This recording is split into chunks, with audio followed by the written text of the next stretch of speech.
All right, so you know how you can watch those English movies Yeah. and listen to all the music you want? Uh-huh. But then when it's time to actually speak, Oh, yeah. it's like all that fluency took a hike. It totally does, yeah. Like we're stuck being the audience Right. instead of starring in the show. Yeah. Well, today we're going to dive into that Okay. with this really cool YouTube video I found. Right. It's from Learn English podcast, Okay. and they break down how to bridge the gap I like that. Bridge the gap. between understanding English and actually speaking it out loud. That is such a common problem. Totally. A lot of learners, they'll say, Yeah. I understand everything, but I can't speak. It's so frustrating. Oh, it's super frustrating. And the video actually calls it the listening-speaking gap, Oh, interesting. which I think is a great way to put it Yeah. because we spend so much time passively absorbing English, Taking it in. Yeah. movies, music, Just absorbing. But how much time are we actually spending speaking it? Not as much, right? Yeah, like way less. And that's where the problem lies. I bet so many people listening right now are like, oh, that's me. I do that. For sure. But like, why? Why is there this gap? Right. Is it just that we're not practicing speaking enough? I mean, Or is there something else going on? it's definitely partly about practice, Okay. but there's also the psychological side of things. Oh, interesting. You know, like the fear of making mistakes. Oh, yeah. That can totally paralyze you. You get stuck in your head, right? It's like you're overthinking every word, Yeah. translating everything back and forth. It's like a mental traffic jam. Totally. And that just makes the whole conversation Yeah. feel clunky and unnatural. It's like trying to drive with the parking brake on. Exactly. You're not going to get very far that way. And then on top of that, we're trying to think quickly in English. Right. That adds another layer of difficulty. It's like our thoughts are running a marathon, Uh-huh. Yeah. but with those lead shoes on. We just can't keep up. And that's where that feeling of fluency going on vacation comes back. Ha! It really does. It's like your brain knows the words, Yeah. but it just can't access them fast enough in the moment. It's like they're on a delayed flight or something. Haha. Maybe Spucket baggage claim. Okay, so one of the key takeaways here is that Yeah. it's a process. Uh-huh. We can't expect to be perfect overnight. No, definitely not. It's like we're rewiring our brain Right. to process this new language. It takes time to build those connections. It's more like training for a marathon I like that analogy. than trying to win a sprint. Yeah, it's about building up that stamina. And we have to give ourselves permission to mess up. That's so important. Because those mistakes, Yeah. that's where the real learning happens. They're literally little signposts showing you the way. I like that. Yeah, so embrace those mistakes. All right, so we've talked about the problem, We have. that fear, the lack of practice, Yeah. the mental translation traffic jam. The whole shebang. Now let's get into the solutions. Okay, let's do it. The video has some really great tips for getting over that fear Uh-huh. and building up our confidence. For sure. Confidence is key. Definitely. And you know what? The first tip might surprise you. Oh, I love surprises. It's all about leaning into the fear.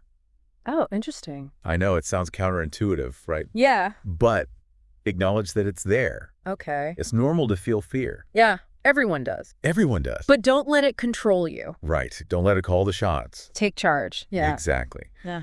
So the video suggests starting small. Okay. You don't have to jump into a high-stakes conversation right away. So baby steps. Baby steps. Okay, I can do that. Find a safe space to practice. Like what? Like with friends, with family. Oh, okay. Even talking to your plants is better than nothing. Haha. Really? Plants? I'm serious. It's about getting those words out. I guess they're good listeners. The best listeners, they never interrupt. Very true. The key is to create that safe space to experiment. Experiment, yeah. Make mistakes, try new things. Without feeling judged. Exactly. No judgment zone. Now, the video also talks about pronunciation apps. Oh, yeah. I think those can be really helpful, They can be. especially for getting feedback on your accent. Yeah, that's helpful. But they shouldn't be your only source of practice. Okay, so don't rely on them too much. Right. Nothing replaces actually talking to humans. Real conversations, yeah. It's like anything else, you have to practice in real-life situations. Makes sense. So get out of that digital greenhouse and start chatting. Oh, that's a good one. Uh-huh. Out of the digital greenhouse. Yeah, out into the real world, I like it. where the conversations are blooming. I see what you did there. Uh-huh. Now, there's this tip in the video that Okay. I actually love. Oh, yeah. What is it? Record yourself speaking. Ah, yes. I know. It sounds so weird. It feels weird at first, It does. but it's so effective Why is that? because you can literally hear yourself improve over time. It's like having a before and after. Exactly. It's like having a language coach in your pocket. Oh, like that. You can track your progress, see where you're making mistakes, Yeah, pinpoint those areas. and identify those areas where you're excelling. So it's like a self-assessment tool, Totally. And it helps you become more aware of your own speech patterns. which is super important, right? It's essential for growth. Okay, now this is a question I think a lot of people have. That get me? How can we make English part of our daily lives Right. without it feeling like homework? Haha, good question. Because who wants more homework? Nobody. It should be fun. Exactly. It should be enjoyable. It's about integrating English into your life. So not just studying it. Exactly. And the video has this really fun suggestion. Okay, lay it on me. Narrate your day like you're making a documentary. Wait, what? I know, it sounds a little crazy, I kind of love it, though. but it's so effective. Okay, imagine this. You're walking into the kitchen. Okay, I'm walking into the kitchen. Well, what's your voiceover saying?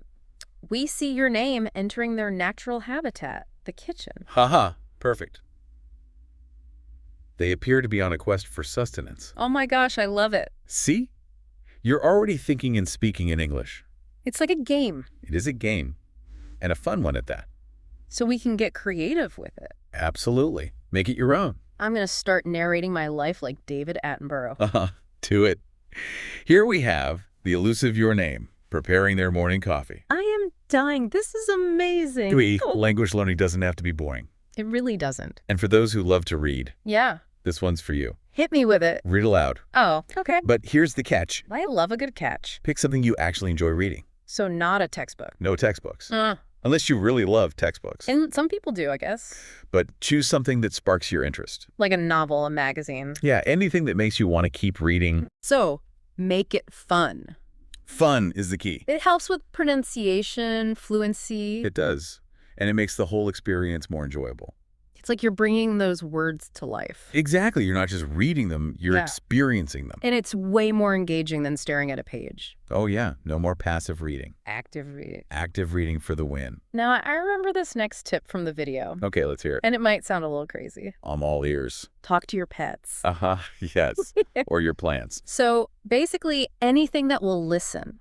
The point is to get those words out, no judgment, just pure vocal practice. I mean, if they could understand me, they'd probably be impressed. Right. They'd be your biggest fans. Wow, Mom's English is getting good. She's finally mastered the past perfect tense. Okay, so we've got practice with friends, family, Yeah. plants, pets. Yeah. What else is there? Well, this next one might sound a little more ambitious. Oh, I love a challenge. It involves mimicking the masters. Mimicking the masters? Like, are we talking about adopting a British accent? Not necessarily. I mean, I wouldn't be opposed. You do you. But what do you mean by mimicking the masters? Think about it this way. Okay. When we learn any new skill, we often observe those who are already good at it. Right. Like watching a pro. Exactly. So for language, this could be your favorite actor. Oh, okay. A news anchor, a YouTuber you enjoy. Someone whose English you admire. Precisely. It's about absorbing how they speak. Not just what they say, but how they say it. Yes. It's about going beyond just the words themselves. So it's about their rhythm, their intonation. Exactly. Their tone of voice, even their facial expressions. Almost like learning the music of their speech. Beautifully put. It's like learning a new dance. Ooh, I like that. You have to pay attention to every step, every movement. So how do we actually do this? The video recommends watching a short clip of someone you admire Okay. and really dissecting their delivery. So listen multiple times. Yes. Pay attention to their pronunciation, their pauses, All the little details. everything. And then try to repeat it out loud, Oh, okay. mimicking their style as closely as possible. It might feel a little silly at first, It might. but it's like acting, right? It is. You're stepping into their shoes. Embodying their fluency and confidence. Precisely. And it's a fun way to loosen up and experiment with different speaking styles. Oh, I like that. It's like playing with different voices. And we can pick up new words and phrases that way, right? Oh, absolutely. The video points out that you'll pick up slang and idioms. Ooh, idioms. Those are fun. They are.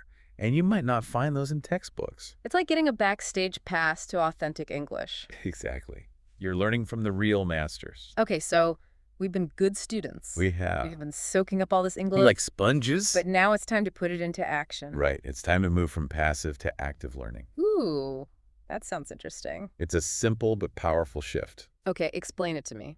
Passive is taking it in, absorbing it. Like we've been doing. Exactly. Hmm. But active is doing something with it. Okay, so what does that look like? So you watched a show. Great. Now summarize it. Oh! Form opinions about it. But do it all in English. Yes. You're forcing yourself to use the language. Not just observe it. Exactly. You're becoming an active participant. So instead of just passively enjoying a movie, I'm having a post-movie discussion with myself in English. Exactly. Yeah. It's like giving yourself a mini review session. I love it. I'm going to try that. And if you love reading, Yes. don't just stop at reading. Okay. Write chapter summaries, join online discussions about the book. Oh, interesting. You're putting those words into action. So I'm creating something new with the language. You got it. You're not just a consumer anymore. I'm a creator. You're a creator. You're shaping the language, making it your own. I'm starting to see a pattern here. What's that? It's all about finding ways to actually use the language, not just letting it wash over us. Right. You have to engage with it actively. It's like you can stare at a recipe all day, Yeah. but until you get in the kitchen and start cooking, You won't really learn anything. you're not going to become a chef by just reading cookbooks. Exactly. You have to get your hands dirty. You got to experiment, make mistakes, Embrace the mess. and taste test along the way. That's the best part. So get in that language kitchen and start cooking up some fluency. I'm feeling inspired. Good. That's what we like to hear. No, vocabulary. Yes, vocabulary. It's so important. It's the building blocks of language. But sometimes I feel like I'm just memorizing words Yeah. and not really using them. That's a common trap. How do we avoid it? The video emphasizes the importance of using new words ASAP. So don't just store them away in a mental dictionary. No, set them free. Let them out into the wild. Exactly. Use them in real conversations. So instead of building a word hoard, we're sending them out. To make connections. I like that. It's like giving those words a purpose.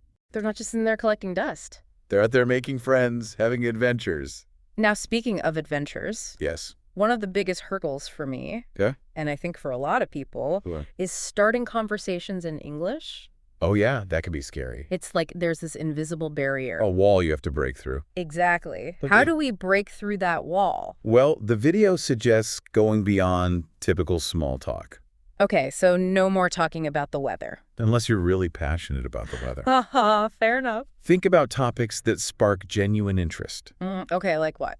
Well, everyone's an expert on local food. That's true. So ask for recommendations. It's a low-pressure way to start a chat. And you might discover a new favorite spot. Exactly. It's a win-win. What else? Entertainment recommendations are great too. Oh, yeah, like what shows are you watching? What music are you into? Exactly. It gives you insights into the local culture. And it can spark some lively conversations. For sure. People love talking about their favorite things. And then there's hobbies. Hobbies are gold. Yeah, find common ground, extend the chat naturally. It's a great way to connect with people. What about travel? Oh, people love sharing their travel stories. It's true. It's like a universal language. And you might even get some inspiration for your next trip. Exactly. It's like a free travel guide. But what about for those of us who are a bit more introverted? Ah, yes, the introverts. The thought of starting a conversation with a stranger can be terrifying. I get it. It can be nerve-wracking. Any tips for us? The video recommends genuine compliments. Ah, that's a good one. It's a natural and disarming way to open the door. So, like, notice something you genuinely like. Yeah. Maybe their outfit, a cool gadget, whatever. Exactly. And just say something nice about it. It's a nice way to break the ice. It is. It's like a little spark that ignites a conversation. And it makes the other person feel good. Exactly. Who doesn't love a compliment? Nobody. So go out there and spread some linguistic sunshine. I love it. Now, I remember the video had a great tip about the types of questions we ask. Oh, yes. This is crucial. Tell me more. Open-ended questions are your secret weapon. Okay, so like, what did you think of the concert? Exactly. Instead of just, did you go to the concert? Which is just a yes or no answer. Right. Open-ended questions invite a richer response. They open up the conversation. They do. It's like turning a closed door into an open invitation. So instead of asking, do you like pizza? Which, let's be honest, who doesn't like pizza? Uh-huh, very true. You could ask, what's your favorite pizza topping? Oh, I like that. It sparks a more interesting discussion. It gets people talking. And you get to learn something new about them. It's a win-win. So ditch those closed-ended questions. And embrace the open-ended adventure. Exactly. You never know where those conversations might lead. That's the beauty of it. It's the magic of language. All right, so we've talked about Facing our fears, We have. making English part of our daily lives. Channeling our inner celebrity. Yes. But there's one more crucial ingredient. Okay, what is it? Confidence. Confidence. The holy grail of fluency. It's what everyone talks about, right? It is. Yeah. But it's more than just a feel-good factor. So it's not just about feeling good. It's about how that feeling impacts your fluency. Oh, interesting. When you're confident, you hesitate less. Oh. You don't second-guess every word. Yeah, you just go for it. Exactly. And guess what? That makes you sound smoother and more natural. So confidence is like the oil that keeps the fluency engine running. I love that analogy. It lubricates the conversation, keeps it flowing smoothly. No more clunky gears. No more stalling out. So how do we build that confidence? Right, that's the million-dollar question. Especially when we're still learning and making mistakes. It's a process, just like everything else. So baby steps again. Baby steps all the way. The video emphasizes setting realistic goals. Okay. Don't aim for perfection on day one. So no more beating myself up for not sounding like a Shakespearean actor overnight. Exactly. Give yourself permission to be a beginner. Okay, I can do that. Celebrate those small wins. Like what? Maybe you understood a whole movie without subtitles. Oh, that's a good one. Or you had a conversation without constantly translating in your head. Those are definitely moments to celebrate. They are. Those are your little victories. And speaking of celebrating, Yes. the video has this really cool perspective on mistakes. Oh, yeah. They say mistakes are actually good. I know, it sounds crazy, right? Yeah, but why? Because they show that you're trying. Okay. You're pushing yourself outside of your comfort zone. So it's like you win or you learn. Exactly. Each mistake is a little lesson learned. I like that. It's feedback that helps you grow. So we should embrace those mistakes. Embrace them. They're your friends, not your enemies. And remember, everyone makes mistakes. Even native speakers. Nobody's perfect. So it's about shifting our perspective. Exactly. Mistakes aren't failures. They're stepping stones on the path to fluency. I love that. And to make those stepping stones even stronger, Okay. we need to embrace feedback. Feedback, yeah. Find people you trust, language partners, teachers. People who can give us constructive criticism. Yes. Their input is gold. It's like having a coach in your corner. Exactly. They can help you analyze your performance and refine your technique. So feedback is essential for growth. It's like fertilizer for your language skills. I like that. It helps you to blossom and bloom, So confidence is built brick by brick. conversation by conversation. It's about the journey, the progress. Not just the destination. And that's what makes it so exciting. It is. It's a never-ending adventure. And we're all in this together, We are the global community of English learners supporting each other every step of the way. and celebrating each other's successes. Because fluency is not a solo sport. It's a team effort. And together, we can achieve anything. Absolutely. So let's keep learning, keep practicing, and keep those conversations flowing. All right, we've covered a lot of ground in this first part of our deep dive. We have. But there's still so much more to explore. Stay tuned for part 2, where we'll be talking about Oh, I love this part. mimicking the masters, active vocabulary, and how to handle those pesky moments when our mind goes blank. It's going to be good. Don't go anywhere. We'll be right back. All right. Welcome back to our deep dive into speaking English confidently. And we're back. Now, I think it's so easy to get lost in Yeah. like the grammar and vocabulary rules, though. that we forget there's this whole other side to language. Oh, absolutely. It's like there's an art to it. It's like music, you know. Exactly. And speaking of art, Yeah. the video had this cool section on mimicking the masters, Oh, I love that. which sounds super fancy, It does. but it's actually really practical. It is, yeah. So what's the idea here? Well, think about it like learning to paint. Okay. You study the brushstrokes of the master. Oh, interesting. Then understand their techniques. Yeah, you see how they create those masterpieces. Exactly. So with language, we could do the same thing. So we find people whose English we admire, and we try to mimic how they speak. Exactly. It's not about copying them exactly. Okay, so we're not trying to become clones, Haha, no clones. but it's about observing, absorbing. Yes. Those nuances of how they use the language. So it's more than just the words themselves. It is, yeah. It's their rhythm, their intonation, even their body language. You got it. It's about the whole package. Like understanding the music of their speech. Exactly. and how those subtle variations can change the meaning. Oh, I've noticed that. Yeah, like where they place emphasis in a sentence. Or how they use pauses. Those pauses are so powerful. They create a natural flow. It's like learning the choreography of a dance. Oh, I love that analogy. You have to master those subtle movements and transitions. For a seamless performance. Exactly. And the more you practice, Yeah. the more natural it will become. Okay, so how do we actually put this into practice? The video recommends choosing a short clip. Okay. Someone you admire, an actor, a speaker, whoever. Someone whose English you want to emulate. Yes. And really dissecting their delivery. So listening multiple times, paying attention to all those details. Everything. Pronunciation, pauses, even facial expressions. So we're basically becoming language detectives. I love that. You're gathering clues. To crack the code of fluent speech. Exactly. And then, the fun part, Oh, I like the sound of that. you try to repeat it Out loud. out loud, Yeah. mimicking their style as closely as possible. I can see how that might feel a little silly. It might, yeah. But it's like acting, right? It is. You're stepping into their shoes. We're trying on different voices. And embodying their fluency and confidence. It's like a language workout. It is. You're flexing those fluency muscles. And we're picking up new words and phrases along the way. Oh, for sure. The video points out that you'll pick up slang. Ooh, slang is cool. It is. And idioms, those expressions that make you sound like a native speaker. The stuff you don't always learn in textbooks. Exactly. It's like getting a backstage pass to authentic English. Okay, I'm sold. I'm going to start mimicking my favorite podcasters. Do it. You'll be amazed at how much you learn. Now, speaking of things we don't always learn in textbooks. Oh, yeah.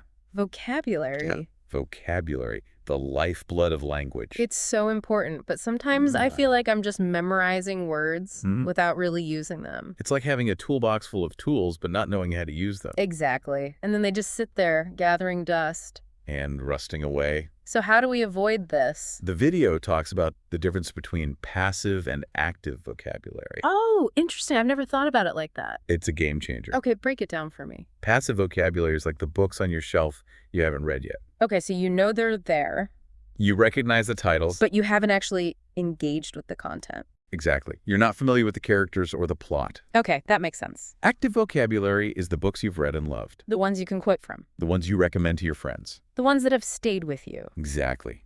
Those are the words you can effortlessly summon. And use in your own speech and writing. They're part of your linguistic DNA. Okay, I get it. So how do we move those words from the passive shelf to the active zone? The key is to get them off the shelf and into your hands. I like that. As soon as you learn a new word, use it. In a real conversation. Yes. As soon as possible. No more hoarding words away. Set them free. Let them out into the wild. Let them play with other words. Make sentences. Tell stories. It's like giving them a purpose. Exactly. They're not just trophies on a shelf. They're active members of your linguistic team. And the more you use them, the stronger they become.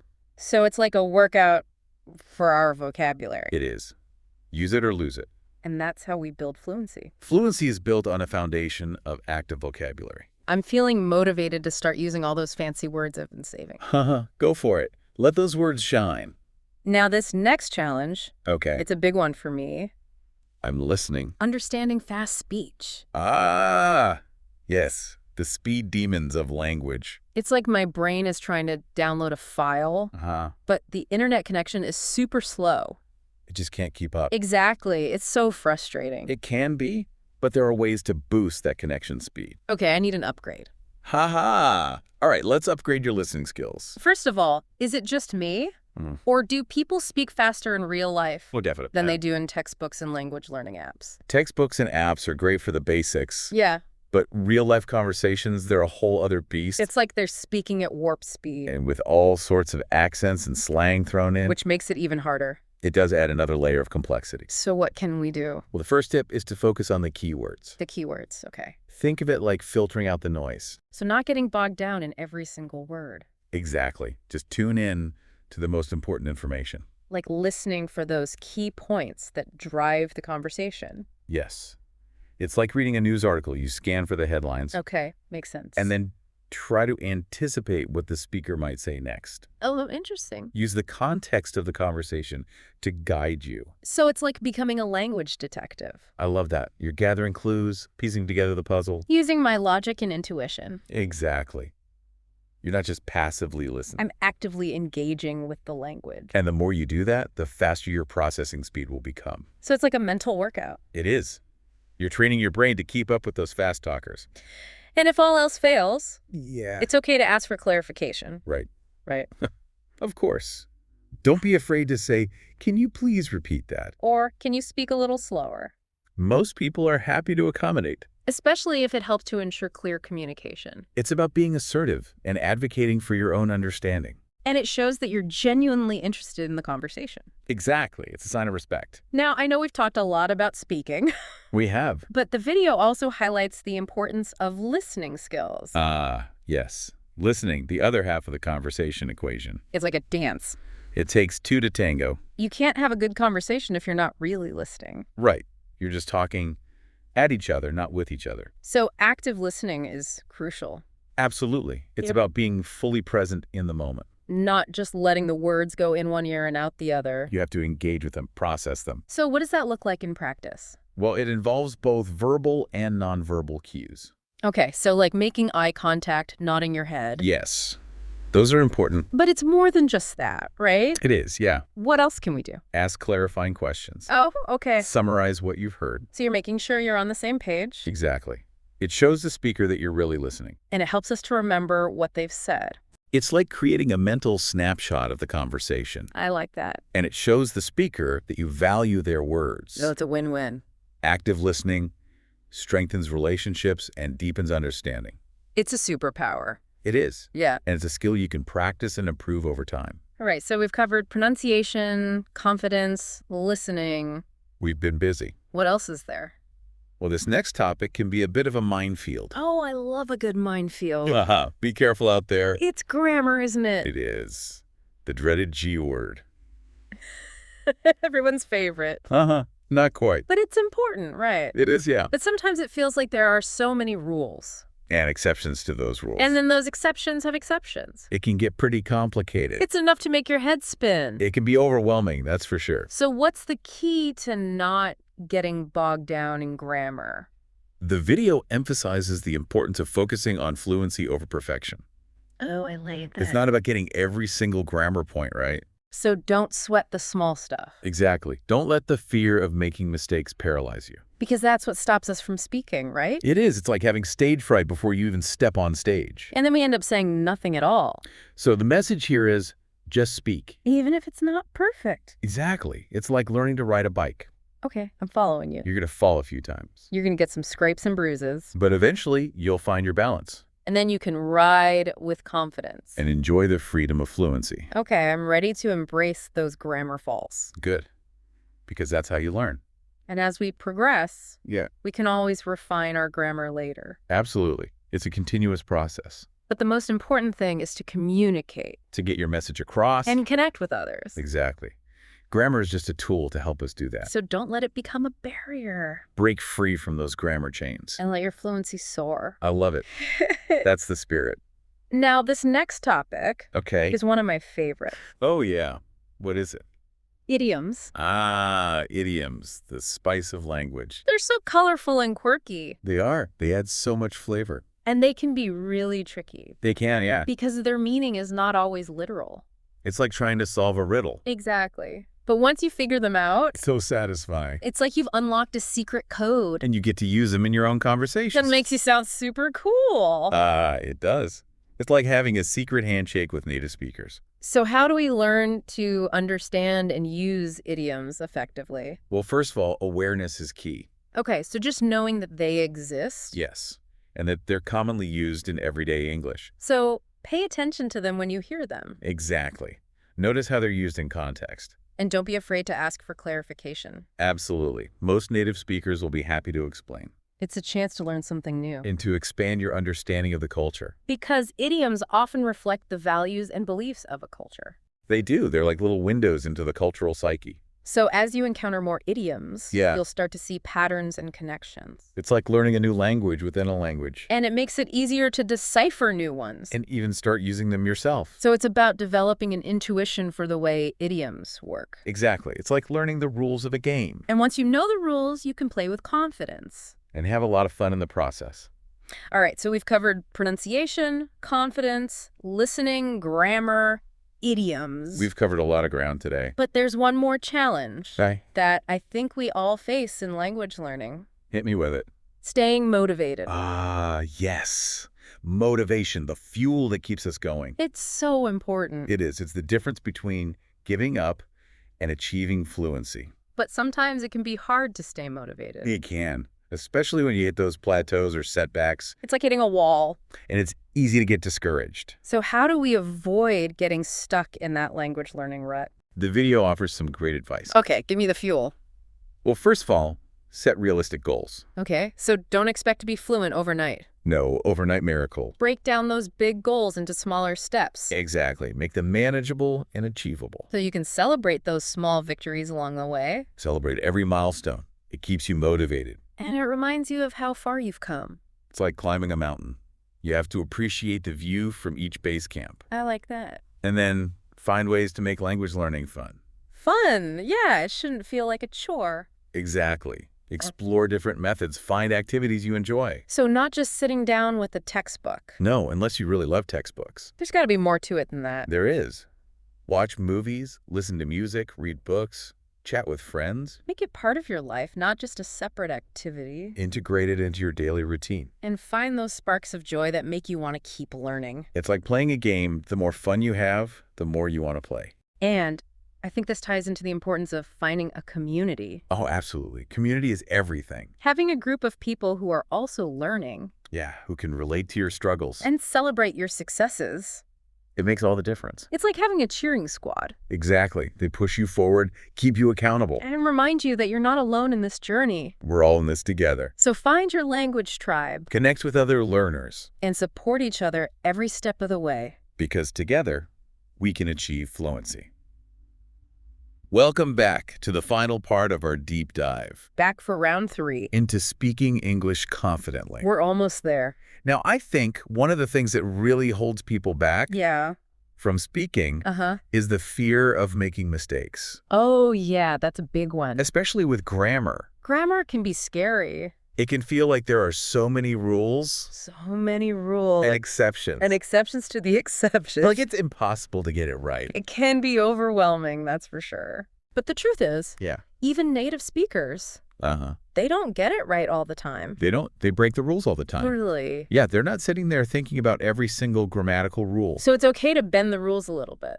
I think so, as long as you're getting your message across. Because as long as people understand what you're saying. Communication is key. So it's about finding that balance Yeah. between accuracy Mm-hmm. and fluency. Exactly. You don't want to be so focused on grammar Yeah. that you forget to actually speak. It's like being so worried about spilling your drink that you never actually take a sip. You got to enjoy the beverage. So how do we find that balance?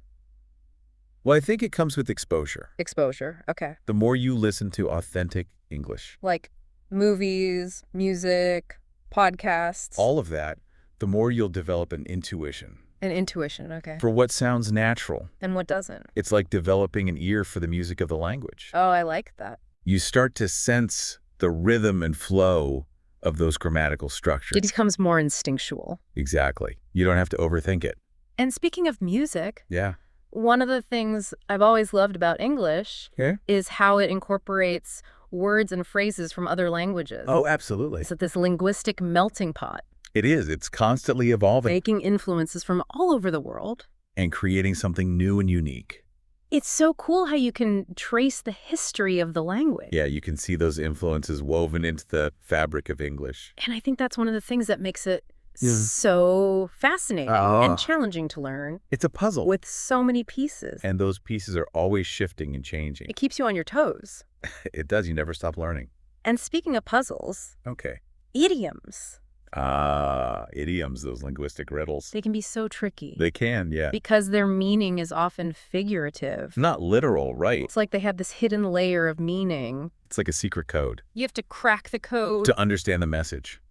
But once you do, It's so rewarding. it's like you've gained access to this exclusive club, The club of native speakers. and you get to use those idioms in your own conversations. And impress everyone with your fluency. Haha, exactly. But it's more than just sounding cool. Okay, so what else is it about? Learning idioms is about understanding the culture. Oh, interesting. They reflect the values, the beliefs, the history of a people. It's like a window into their collective mind. Exactly. You're not just learning words. You're learning a way of thinking, a way of seeing the world. and that can foster empathy and connection. Absolutely. It helps us to bridge those cultural gaps. It's like building a bridge. One idiom at a time. And speaking of bridges, Okay. one of the most rewarding things about learning English is how it connects us to this global community. It's true. It opens up a whole new world. It's like having a passport. To a world of communication, collaboration. We can connect with people from all over. Share ideas, stories, experiences. It's like we're all part of this massive online conversation. The global village. Yeah, and that's pretty amazing. It is. It's a testament to the power of language. You know, we've covered so much ground today, so- from facing our fears to finding the fun in language learning. It's been a journey. And it's clear that fluency is about so much more. Than just grammar and vocabulary. It's about expanding our horizons, connecting with people. And discovering the beauty of language. Absolutely. It's a transformative experience. It really is. It changes the way you see the world. And the way you see yourself. So embrace the journey Celebrate those small victories. and never give up on your dreams of fluency. To all of you out there Yeah. who are on this exciting adventure of learning English, We're cheering you on. keep practicing Keep exploring. and keep those language fires burning. Because you got this. You've been listening to The Deep Dive. Thanks for joining us. We hope you're leaving today feeling inspired And motivated. to take your English to the next level. Remember, progress, not perfection. Try just one of the tips we talked about today. You might surprise yourself. Share your experiences with us. We love hearing from you. And until next time, happy speaking.